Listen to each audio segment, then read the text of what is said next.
For me, really great UX comes down to the concept. A marketplace I worked on, it didn't work because of the concept. We thought like, okay, e-commerce concept. You have product detail pages and you use common language like buy, all that stuff, like Yep. transactional, like it's a transactional like concept. And when you think about art collection, you're not going to a Hobby Lobby type concept Yeah. to invest in art. You're going to a gallery. And it sounds like you kind of took the concept of the gallery and you put it online. We tried. There are certain methods of pushing somebody down a funnel quickly as possible. And there's certain psychological ticks that are say things like, orange buttons convert at 0.23% higher than a red button or whatever. Like there are certain elements of like and copy that works best. And there's email headers that work best. And there's ways to tuck in H1 and H3 in a way that works best with SEO. There's all the hacks that are part of the toolbox for any marketer, any designer, anyone who's doing UX in particular, where you're really about making the process as smooth as possible. But for us, it was just like if a product can't exist on its own without those hacks, we probably don't have a product or a marketplace anyway.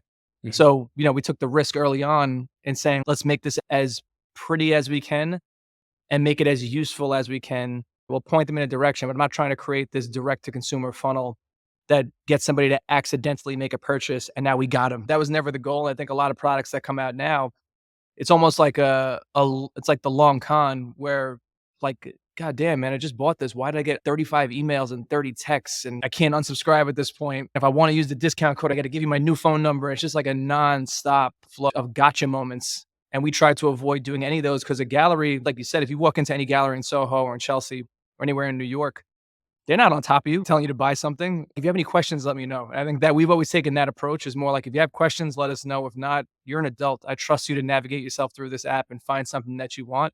And we're here for you. If you want to ask a question, you could do that. Let me know what you need. And that's kind of how we try to structure this app from day one. How hard was it to execute that strategy? You know what?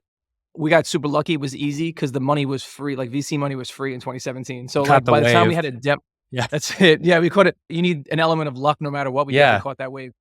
But we did something where it was pretty easy back then to raise money with proof of concept and a really pretty deck. We had great conversations early on with a lot of investors, but we made the demo first and we bought the first car that became our first investment on Rally out of pocket first. So we took on as much of the risk as we could, knowing that if somebody had this product and had that design in their hand that was able to actually make that investment, that would be our aha moment for an investor, for a user, for family members, for anybody who were trying to get on board with the concept. So, because it links to so many different third parties, and it's a really complex system that we tuck behind closed doors about how the money transfers and how this SEC regulated thing becomes an investment in your portfolio. That stuff's super complex. But once the demo was done and it felt so much different than a finance app, putting it in the hands of people who had invested in finance apps and in the Robinhoods, the Betterments, the Wealthfronts, and the Acorns, they got to see and understand that it was something that was remarkably different and pretty novel in terms of a concept.